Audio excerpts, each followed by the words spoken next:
राधे राधे दोस्तों, आपका मेरे YouTube चैनल में बहुत बहुत स्वागत है। आज हम शिवजी जी की पौराणिक कथा सुनेंगे, जिसमें भगवान शिव ने, जो कि कालों के काल भी हैं, उन्होंने काल को कैसे जीवन दान दिया। तो आइए जानते हैं, इस कथा को सुनते हैं। भगवान शिव के परम भक्त श्वेत मुनि पर्वत पर एकांत में अपने आराध्य का ध्यान करते और उनकी पूजा करते थे। वह कहते थे कि मृत्यु उनका क्या कर सकती है, उन्होंने तो साक्षात महाकाल की शरण ली हुई है।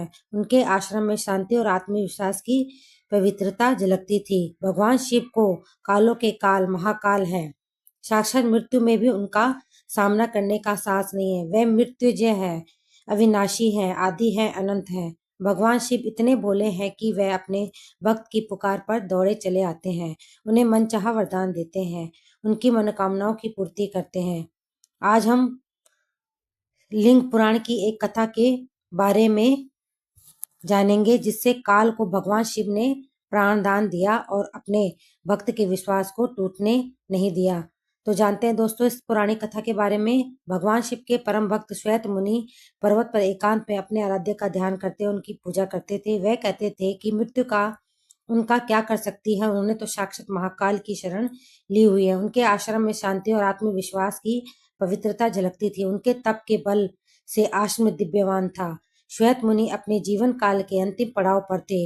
वे मृत्यु से निडर होकर रुद्र अध्याय का पाठ कर रहे थे। उनके जीवन का अंतिम श्वास चल रहा था। अचानक वे चौंक पड़े। उनके समक्ष एक विकराल आकृति खड़ी थी। पूरा शरीर काला था और उन्होंने काले वस्त्र धारण कर रखे थे।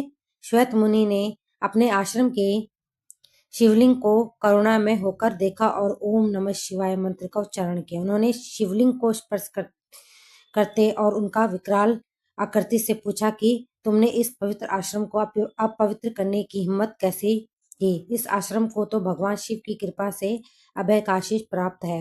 उन्होंने दोबारा शिवलिंग को स्पर्श किया।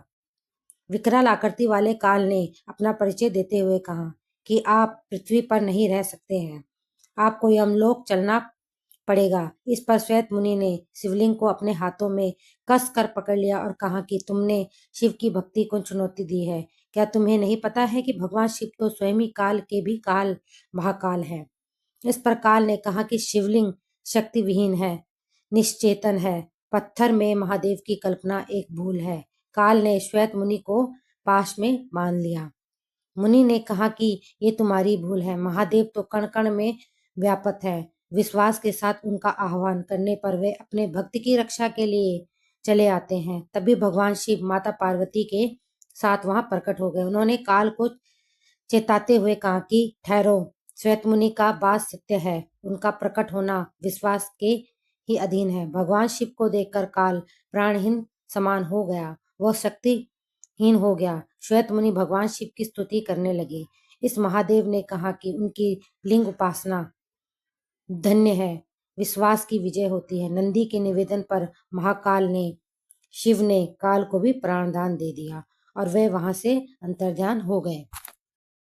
मान्यता है कि भगवान शिव के महाकाल स्वरूप की पूजा करने से अकाल मृत्यु के भय को टाला जा सकता है। दूसरा उपाय है कि सावन में महामृत्युंजय मंत्र का निरंतर जप करने वाले और उसके परिवार की अकाल मृत्यु से रक्षा होती है। तो आइए जानते हैं दोस्तों कि क्या है महामृत्युंजय मंत्र और इसकी उत्पत्ति कैसे हुई। मंगल और चंद्रमा पर कदम रख चुके मनुष्य ने जिस चीज के आगे हार मानी है, वो अंतिम सत्य है, मृत्यु। यह एक ऐसा सत्य है जिसे संसार की कोई दौलत नहीं बदल सकती। उम्र के हिसाब से मोक्ष की प्राप्ति होना एक नियति का नियम है, लेकिन अकाल मृत्यु संसार का सबसे बड़ा दुख है। मान्यता है कि भगवान शिव के महाकाल स्वरूप की पूजा करने से अकाल मृत्यु के भय को टाला जा सकता है। दूसरा उपाय है कि सावन में महामृत्युंजय मंत्र का निरंतर जप करने वाले और उसके परिवार की अकाल मृत्यु से रक्षा होती है। तो जानते हैं महामृत्युंजय मंत्र की उत्पत्ति कैसे होती है और यह क्या है। ओम त्रिभंकम यजामहे सुगंधिम पुष्टिवर्धनम उर्वारुकमिव वंदनान मृत्युमुच्य मामृतात्। शिवजी जी के अनन्य भक्त मृकंड ऋषि संतानहीन होने के कारण दुखी रहते थे। विधाता ने उन्हें संतान नहीं दी थी। मृकंड ऋषि ने सोचा कि महादेव संसार के सारे विधान बदलने में सक्षम है, इसीलिए क्यों ना भोलेनाथ को प्रसन्न कर यह विधान बदलवाया जाए। मृकंड ऋषि ने घोर तप किया। भोलेनाथ मृकंड ऋषि के तप का कारण जानते थे, इसीलिए उन्होंने शीघ्र दर्शन नहीं दिए। लेकिन भक्त की भक्ति के आगे भोलेनाथ झुक ही जाते हैं, इसीलिए थोड़े ही समय में महादेव प्रसन्न हो गए। उन्होंने प्रकट होकर मृकंड ऋषि को वरदान देते हुए कहा कि मैं विधि के विधान को बदलकर तुम्हें पुत्र का वरदान देता हूँ, लेकिन इस वरदान से तुम्हें हर्ष के साथ विषाद भी होगा। भोलेनाथ के वरदान से मृकंड को पुत्र हुआ, जिसका नाम मार्कंडेय पड़ा। ज्योतिषियों ने मृकंड को बताया कि यह विलक्षण बालक अल्प आयु है, इसकी उम्र केवल 12 वर्ष है। ऋषि का हर्ष विषाद में बदल गया। मृकंड ने अपनी पत्नी को आश्वस्त किया कि जिस ईश्वर की कृपा से संतान हुई है वही भोलेनाथ इसकी रक्षा करेंगे। भाग्य को बदल देना भी उनके लिए अत्यंत सरल कार्य है। मार्कंडेय बड़े होने लगे तो पिता ने उन्हें शिव मंत्र की दीक्षा दी। मार्कंडेय की माता बालक के उम्र बढ़ने से चिंतित रहती थी। उन्होंने मार्कंडेय को अल्प आयु होने की बात बता दी।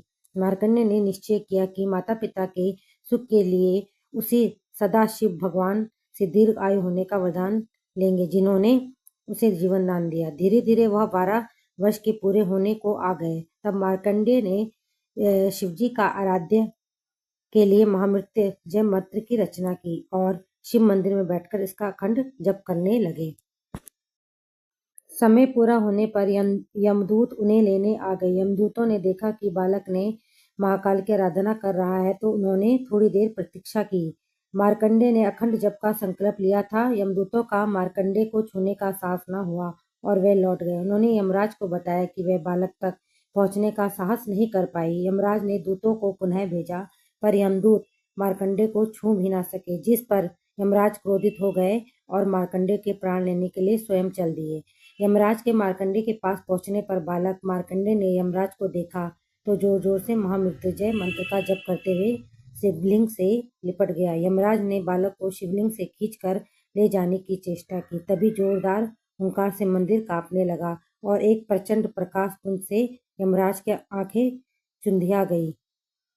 शिवलिंग से स्वयं महाकाल प्रकट हो गए। उन्होंने हाथों में त्रिशूल लेकर यमराज को सावधान किया और पूछा कि तुमने मेरे साथ साधना में लीन भक्त को खींचने का साहस कैसे किया। यमराज महाकाल के प्रचंड रूप से कांपने लगे।